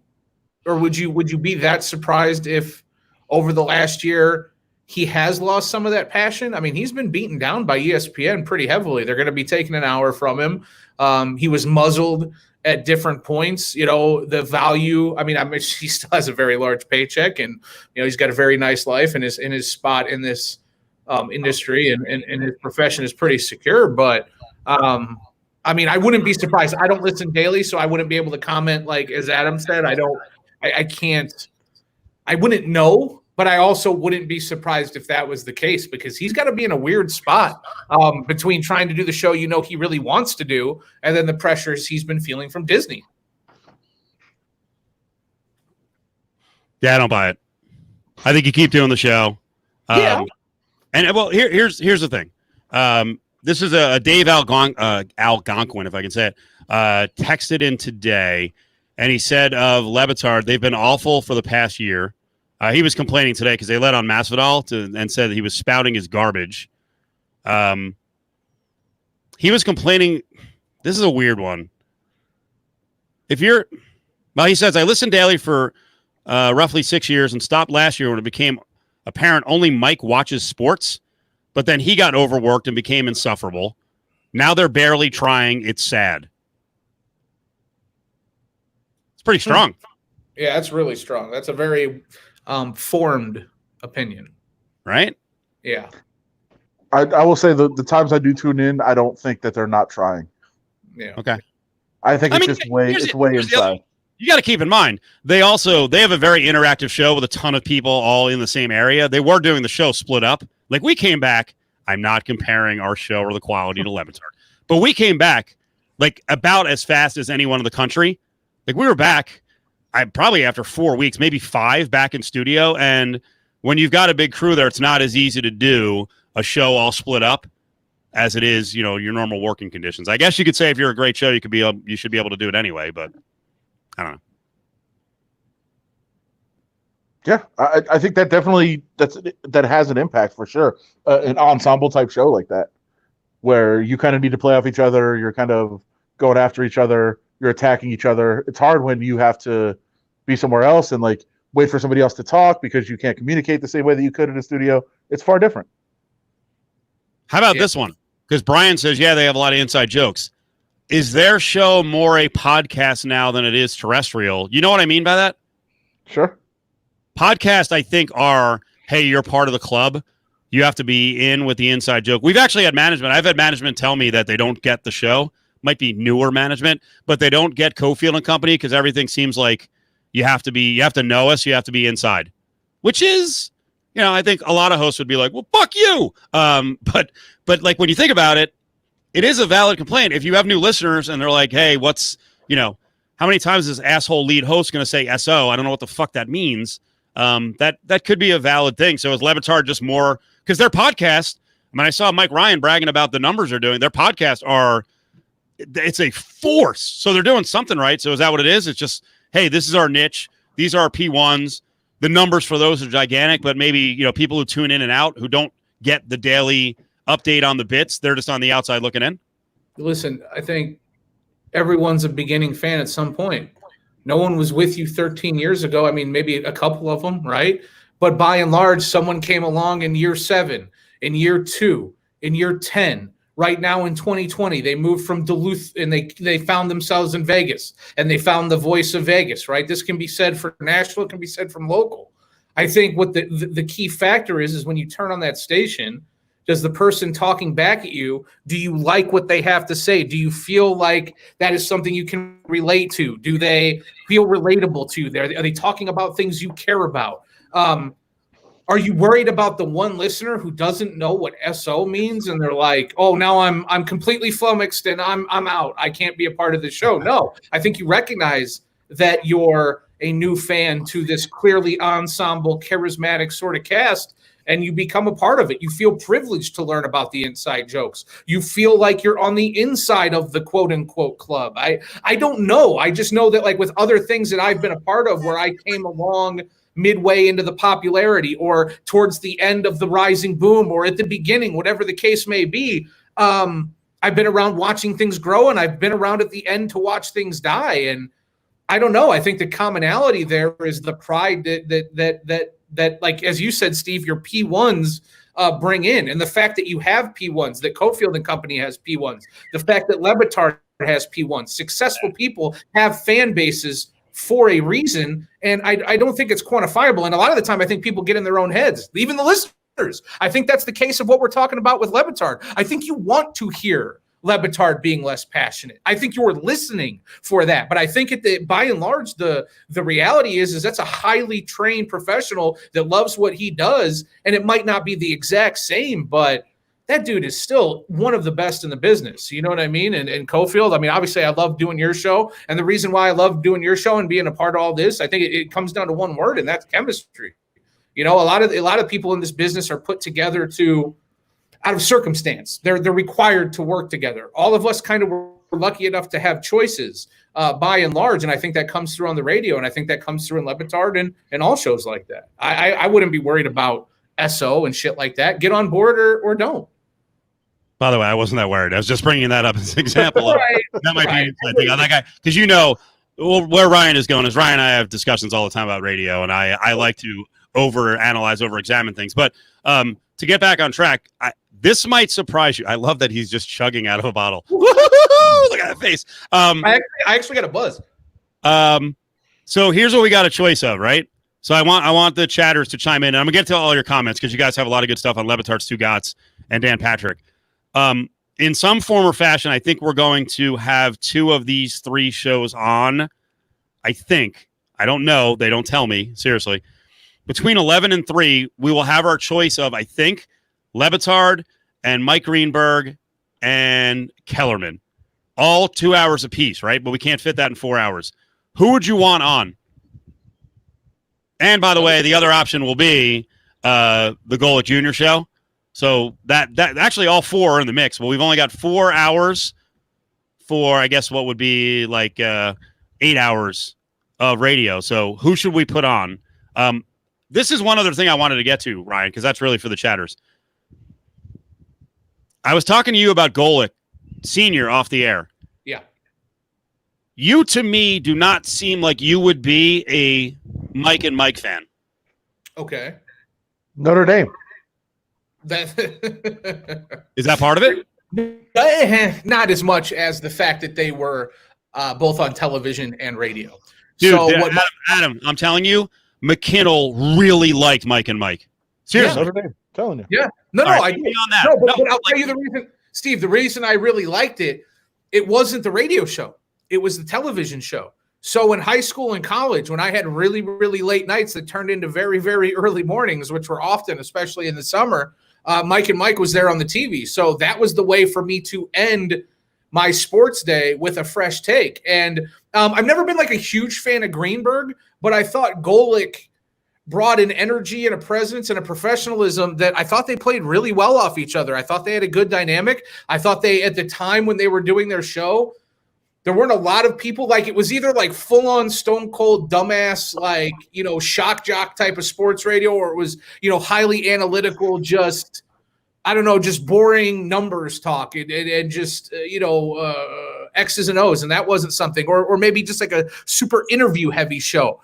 Mike and Mike kind of didn't do any of that. They were just themselves. They were just two guys that generally seemed to like sports, and they weren't too over the top and they weren't too underwhelming. They weren't overly energetic or emotional, but they weren't underwhelming either. I feel like they were a really good, solid version of a sort of style of radio and television that blossomed into something more. I think they served their purpose, but for a good 10-year window there, 8, 7, 10-year window, somewhere around there, they were a staple of my youth. I love the fact that you said the most important thing about radio is chemistry, and then you love Mike and Mike who hated each other. Well, at the end. At the end. Yeah, in the beginning, though. Well, listen, that's money, that's TV, that's radio, that's expectations. It was the McDonald's of sports talk. You know what? That is actually a really decent way of putting it, right?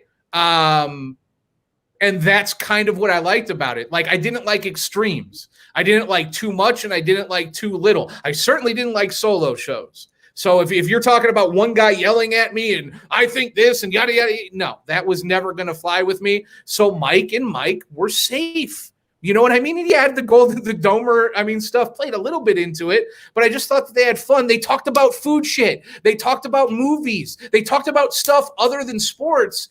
And that's what I like to hear about. You know what I mean? And they were doing it on a really large platform. And I wasn't a radio nerd. So, and also in South Bend, we didn't really have local sports radio. We got Chicago, right? But I wasn't always listening to radio. So the TV medium was huge. The same thing goes for Kornheiser and Wilbon.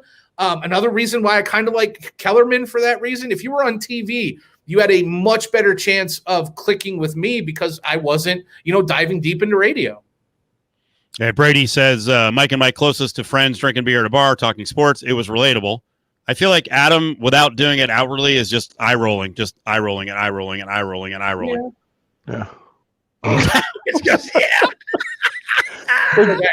because I hear this all the time, and I understand like the philosophy. I know we've had a former boss who, wanted to put pictures of guys sitting at the bar up in the studio to remind us that like John Hanson had two chubby white guys, basically you and I, in plaid shirts up in the corner, and he was like, "You need to speak to them." And you know what? When I look back on it, he was right. No, he wasn't. And I'll the newspaper guy. Okay. No, he wasn't. Speak to them. Yes. Yes. Keep them in mind. Keep them in mind. Sure.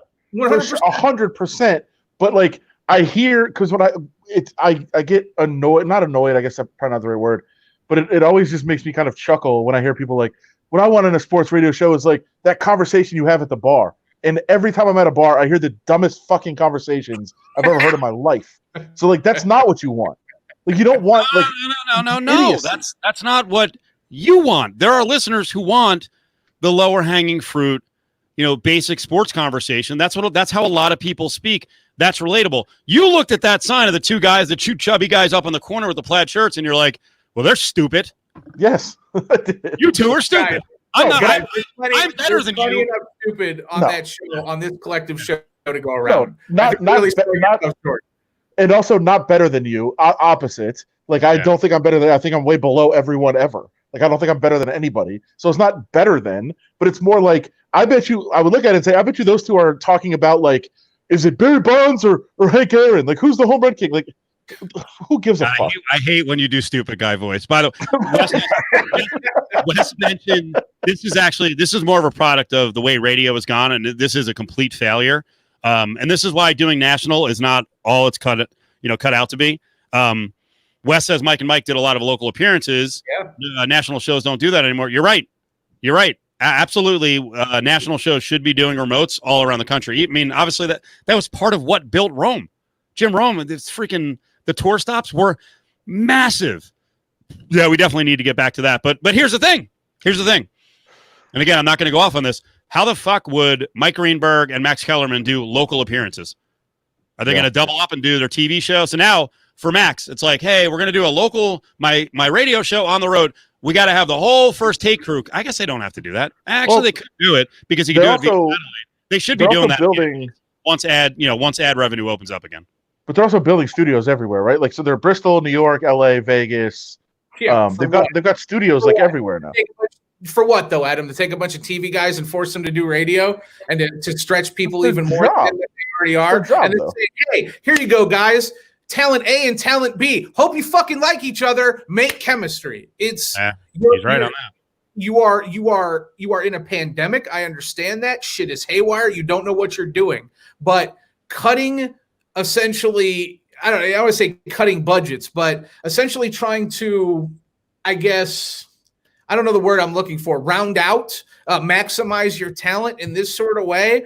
It's such a roll of the dice, and I think it's going to fail miserably for that. For the biggest reason is, yes, there are vast numbers of listeners, right? Smart, stupid, in between. This is America. We have it all, right? But at the end of the day, there is a commonality with radio that I will believe till the day I die, that within the first 15, 20 seconds, that when you turn on a dial or a TV and that person talking at you, or in the case of Le Batard or Cofield or others, you know pretty quickly the level of comfort those people have with each other and the chemistry that they have and the enjoyment that they have in doing that show. And if that chemistry and if that passion isn't there, you're just going to move on. And I think Disney and ESPN is vastly underestimating that. I think Disney and ESPN are rolling with the brand, and they're saying, hey, you know what, fuck it. We're Disney, we're ESPN. These people are going to listen to whatever we tell them to. But again, Ryan, didn't you say earlier that you like one of the reasons you love Mike and Mike is because they were the guys you saw on TV? Yes. Hey, so listen. Isn't that what ESPN is doing now? They're taking the guys from TV and putting them on the radio. Yes, absolutely, to an extent, right? But you're talking also about lifelong professionals, or at least at that time, they were groundbreaking. They were kind of the show. They were the ones that were doing it bigger and better than everybody else. Now everybody has got a hot take show. Now everyone's got a hot take radio. Radio has morphed into something completely different than it was 20 years ago in 1998 when Golick and Greeny started, or whatever that actual first run started. Yeah, but Greenberg was a TV host and Golick was a football player. Right. Like, it's not like they were lifelong radio guys who were going into the space. Right. But that show, Mike and Mike, I mean, to cross over, to be TV, to be radio, to be what it was, and to be as popular as it was. You can't deny and neglect what that show meant to radio and what it meant to TV. And yes, when you make the point of, well, Ryan, you talked about how much you loved Mike and Mike back in 2003, 2004. That's what you're rolling with today. That's what you're getting. And that's the fucking problem. That's like the UFC, right? What worked 20 years ago doesn't work right now. You're stuck in this rut where you're gonna have fucking Limp Bizkit do the intro music. You're gonna have like sponsored by Mountain Dew and Extreme Tostino's fucking oven rolls. Like, what the fuck are we doing? There's no foresight. There's no balls. There's no desire or confidence in the future. Right? In fact, the desire and the confidence is taking an hour from Levitard, who's doing some of the best radio in the country, whether he's into it 100% or not. It's just, I don't know, man. It's all crazy. That right there will save radio. People like McKinnell caring that much. That's freaking awesome. By the way, Dana White makes he's made some mistakes, but one goddamn time he books Limp Bizkit, and it's the rest of his life. He's gonna have McKinnell at 80. Like, son of a bitch, Dana White with Limp Bizkit. He just doesn't get it. We have awesome comments I have to get to. First of all, this one is random, but maybe I missed it over the years. Matt Barrow says Golick's insights into the locker room player's point of view is cool. Plus, he did roids. Did he admit that he did steroids? I mean, he was what mid 80s fighting Irish. I once heard a story from a doctor in South Bend who had a close tie to that team, and the rumor was that Lou Holtz told him back in the late 80s, early 90s, you can test my bench players, you cannot test my starters. And anyone from South Bend knows that Notre Dame is like the Catholic Church, not because they are tied to the Catholic Church, but in terms of if shit happens in South Bend, if anything happens in South Bend and it involves Notre Dame and it is anything bad, the fixtures come out of the woodwork like that, right? So did Golick do steroids? Yeah, probably. I tend to believe everybody at that university for a period under the Wolf did steroids. Mike Golick left no doubt, calmly and clearly acknowledging that he used steroids briefly during his playing career in an attempt to recuperate from an injury. Yeah, he had it. I mean, in Philly, he had to use it on that freaking concrete. You needed some sort of like superpower to survive that freaking Veterans Stadium field. Yeah. I think Jeff Grammer, I keep using the term P1. It would be like, hardcore, super loyal listener. Our buddy from Albuquerque who covers the Lobos. He of a show, he says he just wants GILF and supermarket sweep ham sex talk. Jeff, I'm with you. That is our specialty. Yeah. He was also talking about radio in Albuquerque. Said radio in Albuquerque is far more stick to the sport topic than I like, though. So say it loud. Not easy. You have to you do have to have support of your radio group, and Lotus Broadcasting is very good. They support radio, and they always have, because those guys who did the Comp Morning Show got in lots of trouble and had lots of controversy and courted it, and management always had their back, so it is appreciated. Yeah, 100%. Tell the host in Albuquerque to watch Supermarket Sweep, and they'll have new topics. Yeah, maybe. Brady, much more pushy, and I appreciate this. He's demanding more Meetup live reads. This is about the time of the show. I should be doubling down. He said it's been a while since we had a Meetup spot. Let's break for 30 seconds and plug it. Then he's making Meetup jokes. He said, Meetup, our meat is fresher than Supermarket Sweeps. That's a guarantee. It's pretty good. Oh, my God. Can you imagine with a brand new client, if they're listening, and that like the air check they get, they're like, why the fuck is he mentioning Supermarket Sweep? Dude, trust me. It's helping. It's part of the show. Oh, I forgot. You know what? I forgot this. Golick at one point did kind of do a sports blooper show on Saturday morning. I remember. Not George Michael's Sports Machine, but a blooper show. Oh, that was 11:30 on Sunday nights. It was a great show, George Michael Sports. Let's go to the machine. He'd hit a button and it'd play a highlight for him. It was great. I do remember that blooper show, though. Sorry. Wes has a question about ESPN local affiliates commit to the new morning show or use local talent. I saw someone in radio. Actually, I saw a media person say, kind of bagging on the Keyshawn Johnson, Jay Williams, and Zubin Mehenti show, saying that a lot more stations are going to go local. How are they going to do that? We're in a pandemic. Have you not seen what's happened? Right? Well, what do we have to do, like 3 to 6 a.m.? Well, Pacific time, it doesn't matter, but East Coast, Now, sadly, I think more local stations are going more and more national than going local, so which ain't a good thing. All right, I'm gonna. Left Coast Mike says he's gonna. All right, I need a meetup rap for a live read. Absolutely. And yes, George Michael Sports Machine was a must watch. We may have to get on. We have to get a DC insider on one time. This is not for the Ari hit list, but we should get someone to talk about George Michael. Apparently, he was a real crusty cunt. But we'll get to that at some point down the road. Completely flipping, and I didn't just drop the C-bomb because we're talking about the WNBA. What is going on with Elena Delle Donne? Because I think both of you are really worked up. Did she get a recommendation from her own doctor? Like, don't play. Yeah. The Rona is dangerous. And then the WNBA is like, no, you're fine. Don't worry about the Lyme disease. Yeah. Lyme disease, Adam. Lyme disease. Well, I'm very familiar with Elena Delle Donne's story going back to her high school days in Delaware, where she was one of the greatest players to ever play in that state. And she had the whole issue with going to Connecticut and not working out, being closer to home because she had Lyme disease. Like, it's something that she's been dealing with her whole life. Her doctor said, I really don't want you playing in this. I don't want you to expose yourself. I don't want you to get it. Basically said to her, I don't know if there's an increased risk, but I don't know that there's not. And until we have some research on this, I don't want you to expose yourself to this. And Elena Delle Donne, being somebody that doesn't necessarily need the money, who's made plenty of money overseas and plenty of money in endorsements, she was like, yeah, okay, I don't know. But, basically if she would have got the clearance, then she would have got paid anyway. But she just said, I don't know, I'm comfortable. But the WNBA has a situation in place where you have a panel and you have to appeal to this panel of doctors. And the panel said, yeah, we don't know. Like, we think that you're going to be fine. There's no real evidence yet that Lyme disease is impacted any particularly more by COVID. So you got to go play in the bubble. Like, her doctor said they just don't know yet. So can we respect her personal doctor? No, Adam, that's 2020. We don't respect doctors in 2020 or scientists or facts or numbers or really anything. The WNBA is lucky that Delle Donne is even playing in the rinky-dink circus organization, right? Like, they don't pay their athletes. She could be making more money somewhere else, but she chooses to be there. She chooses to elevate your brand, right? She's doing you the favor. We got the videos of the bubble washing machines and the shit that was coming out of the WNBA. We talk about what's Adam Loeffler, the congresswoman? Yeah. And her word. Georgia? Kelly Loeffler? You just look at what this organization, and I use that term loosely because they clearly have no fucking organization whatsoever within any sort of, eye range.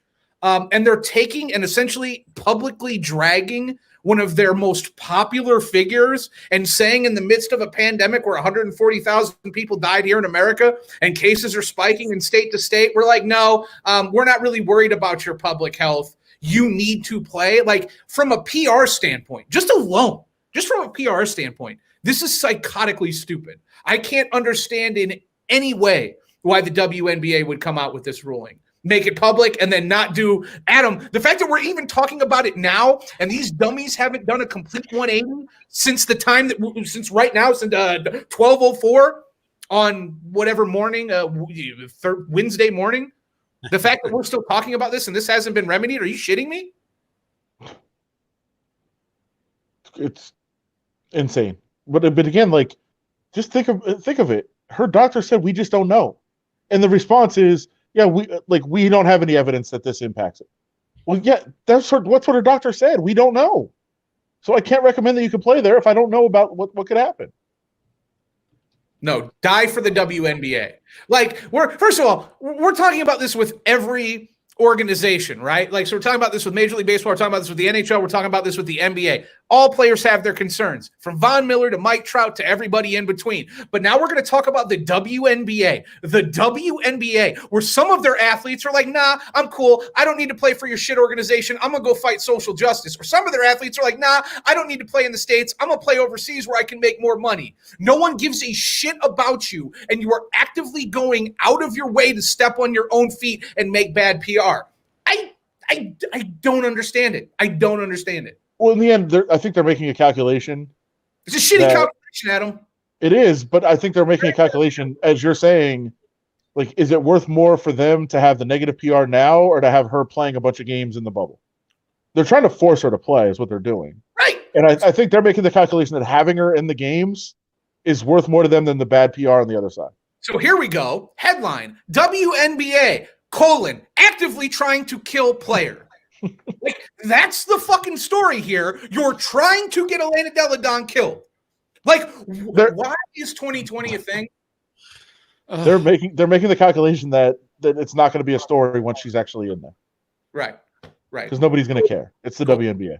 Well, that's true. No one is going to care because it's the WNBA. And here's the problem. People do care now because you're fucking stupid. So why don't you just fly under the radar, not make complete avalanches of PR stupidity, mind your own business, and just hope to God you can get through a bubble season and, I guess, get a champion?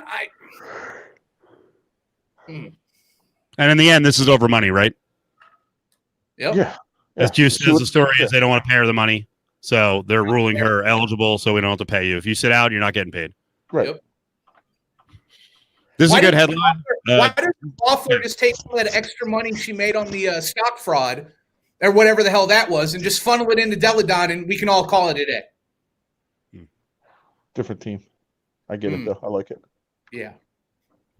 All right. Big Mac's contract says he has to be done in 10 minutes. We just signed him to a big 7-figure deal for the Cofield and Company Late Night Happy Hour, brought to you by Meetup, meetupvegas.com.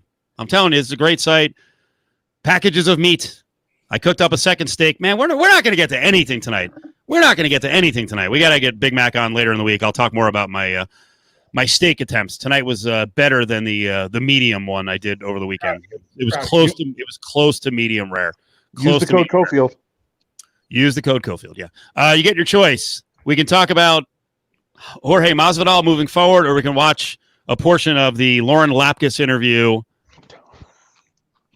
with Conan. Lauren Lapkus. We can talk Masvidal. You are really smitten over Lapkus. Look at how fired up Adam is. So we can talk Masvidal.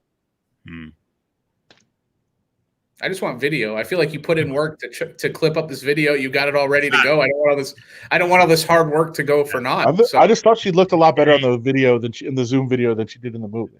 Well, we're just looking at her. There's no content to watch. Conan was funnier than she was, I think, but I thought she looked a lot better in this video than she did in the movie, and you were smitten with her in the movie. Yeah, I was smitten with her being the rare female jack-off character, which is awesome. And as I've said many times before, Amy Schumer tried it, but it got ruined by the schlub, and then she got all woke, and it wasn't funny. Lauren Lapkus stuck to the role the whole time. She was a buffoon, a moron the whole movie. Are you going to watch the Amy Schumer pregnancy documentary? No. Guys, you want to sell me on it? No, I'm not watching it. I just knew that you wouldn't. I mean, I don't even know how to put it. I'm not a pregnancy person. Okay. Not even on the sites that Big Mac's going to be surfing later on. I'm a dildo on a drill guy. We saw that last night. Yes. But I'm not a. Ryan, did you miss that portion of the show? Sex machines thumbs up, pregnant women thumbs down. That's the. Yeah. We're learning way too much. Scale. Well, I was trying to explain clearly Bruce Smith was watching some porn. Yeah. And because you don't just think of like a tool dildo. No, Bruce big fan of kink.com. Big fan of kink.com. Is that right? Okay. Yeah, that's what I heard. That's the rumor making the rounds. Bruce Smith is a big fan of, what is it? Kink.com. Heard he's a potential investor. Wow. I think you're making that up. So.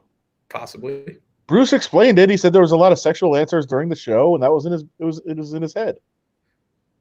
I mean, listen, you're on the field. What else are you gonna do but think about weird, freaky sex shit? I mean, yeah. It's time is of the essence. Hammer. No. Poor Bruce.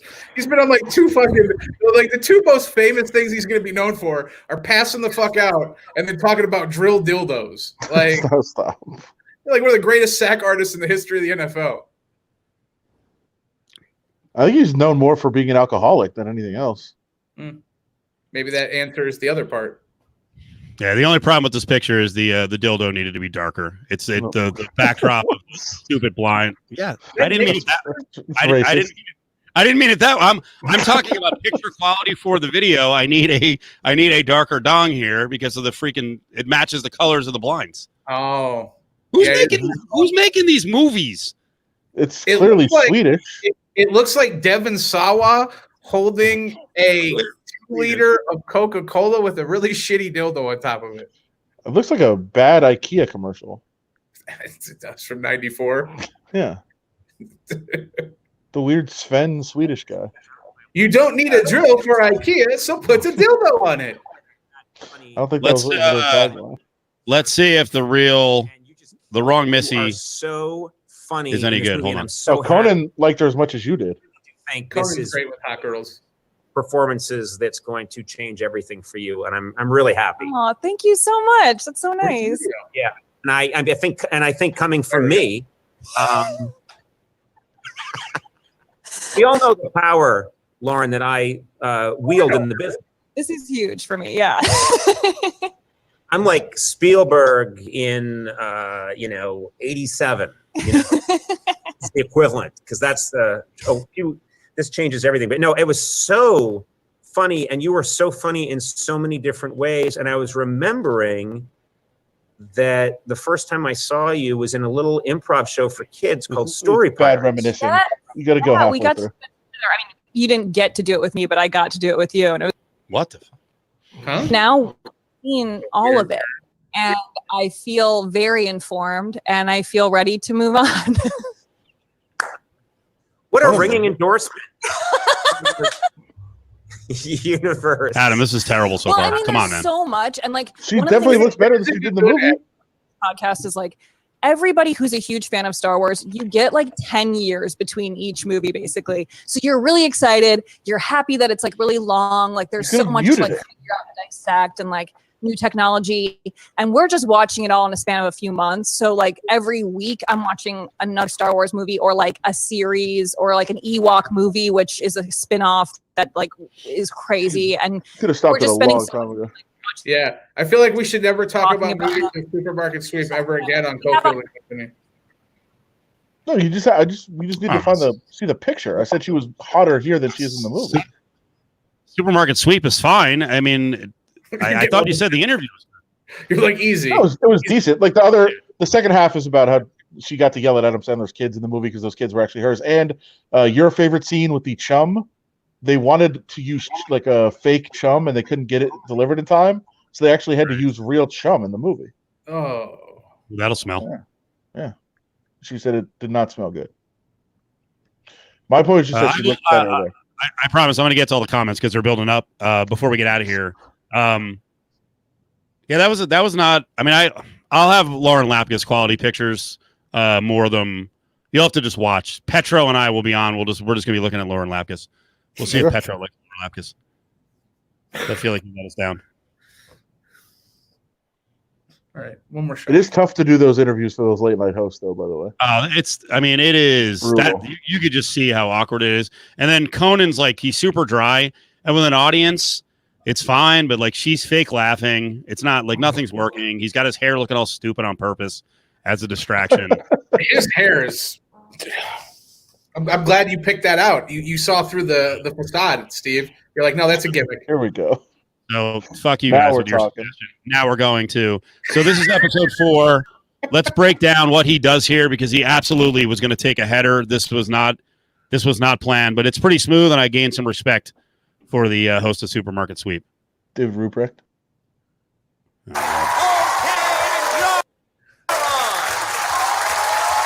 Watch him run out.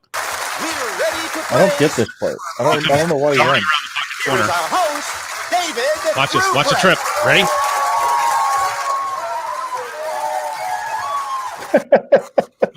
Look, he's never kissed anyone before. Yeah, he clearly skidded. Yeah. Sorry. We just watched the whole show. I haven't seen this show in 30 years, but clearly a ripoff of The Price is Right? Like they're pulling people from the crowd. They have the oversized name tag with the big black marker on their name. I mean, they're jacking the whole aesthetic from Bob Barker. They're guessing prices of groceries. That's all it is. It's Price is Right with spoiled shitty ham. It's it. It's better than Price is Right, though. It's very much like Let's Make a Deal in terms of the quality of the crowd too. Oh yeah, there's You so guys much don't more remember strategy. There's so much strategy in the sweep. There is. Lost on me. Let's close with comments because we God, you guys are awesome tonight. Holy, sorry. Now everything's got to update. Slow. Too many videos going. Let's see. Clinton Pope says, "Wow, that was what you're describing." Watch it, dude. Watch it. Watch it. Brady always gets in the South Dakota reference with Bob Barker. I know what that's like to come from an insignificant state, and then you just have like one person that you rep, like Indiana. You're like, yeah, Ball State, Dave Letterman, and that's all you've got. That's all Brady's got with South Dakota. He hears Bob Barker, and his ears perk up, and he gets all excited. It's like Isaiah Thomas. Who? Isaiah Thomas. Isaiah Thomas. Indiana. He's from Chicago. He went to high school in Indiana, and he went to college in Indiana. Yeah, but he's from Chicago. I would say French Lick, and I would say Larry Bird if we were going to do Indiana Hoopers. I just saw Hoop Dreams again the other day, so made me think. Brady of your Lapkus video says this sucks. Worst portion of Late Night Happy Hour ever. He'd rather have me just doing Meetup Vegas, MEAT. Gil the Thrill, I think, backed him up and said, bring back Jared. Yeah, not going to happen, man. Not going to happen. Yeah. I don't think the band's going to be lifted for a long time. What? Look, Brian earlier was like, too late to pivot to Masvidal talk? Yep. Bad choice. You let it play way too long. I just want to say, I said she looked better. This will be a drop for the show when Ari pulls it. Yeah, probably won't be a drop. The darkest dong. Yeah. That's not what I was referencing. I was talking about the color contrast. I do not want a BBC drill. Yeah, I have a funny story about BBC. Wait, what? Tease. Well, it's not. I can't because it's a rhymes with. There was a one of our longtime clients, a bar locally. One of the managers, like in an open conversation, was like, "Man, I love watching those videos with the BBC." And it was like a white dude. He like a big burly guy who actually was. I think he was going back in. He was a veteran. He was going back in. He's like, "Man, I love those videos. Great." And I'm looking at him like, okay, all right. He meant BBC, the English news channel. No, he did not. It did. Oh, right on. Hey, man, I'm all for free conversation. I like when people get weird and shit and just say inappropriate stuff. The Symbian. Yeah, that's what's up. Brian understands what the reference with Bruce Smith. That's probably what Bruce Smith was watching. Was that Symbian made famous on Stern? Or was it around for years and years and years before that? No, it was around, but Stern brought it to the pop culture to the forefront where everybody was like, what is that? And, and then all the videos came. But it was very much a product of the 90s. What does that mean? What does that mean? I mean, it hit Supermarket the sweep and the Symbian. The Symbian was a force. There was pre-Symbian and post-Symbian, right? Then around 96, 97, Stern had it on his show, and then there were all the weird videos, and every porn star had to have a Symbian video. You had Jenna Jameson out there and Tara Patrick. I am a porn connoisseur, Steve. I am a fan of adult entertainment. That's half the reason I moved to Vegas. You know how many porn stars follow me and how many I had on my show? That's the only reason I did sports radio was to befriend porn stars. Sure. Adam, do you want to do the Family Feud Bruce Smith in the speed round? And he's asked, like, what were the most popular or what were the top pop culture trends in the 90s? And it's like Supermarket Sweep. Symbian. Boy bands. The Symbian is a cultural influence in the 90s. Yeah. Boy bands, Jim Carrey. What about the wrist slapping things? Remember those things where you'd slap the thing on your wrist and it curl around? Oh, of course. What about the shirts that would change color? Hypercolor shirts? Trapper Keepers? What about Trapper Keepers? Yeah. LA Gear light up shoes? Sure. And Symbian. Yep. Yes. Yep. That's the 90s. Inline skating and Symbians. My favorite porno. That should be your biography. Exactly. Eat your heart out, Levitard. Yeah, he's lazy. We know fucking radio. That's awesome. All right, we're back tomorrow night with Petro. It's an early start. Petro will be doing all the meetup reads, so Brady, please send him the copy. And I agree, Trapper Keepers. I still have a Trapper Keeper, by the way. I think I do. Of course you do. Probably like 12 of them. Dude, I save everything. I still have a Trapper Keeper. I have a lot of high school stuff still in a box. Yeah, thanks, Juice. Appreciate it.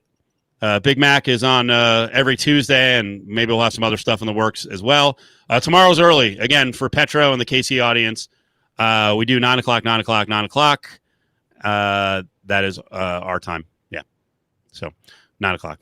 We're getting so many comments at the end. I just want to make bunch them up. Yeah, 9 o'clock Pacific, our time. So, all right. We will see you back tomorrow at 3 o'clock. Oh, one important thing I got to mention.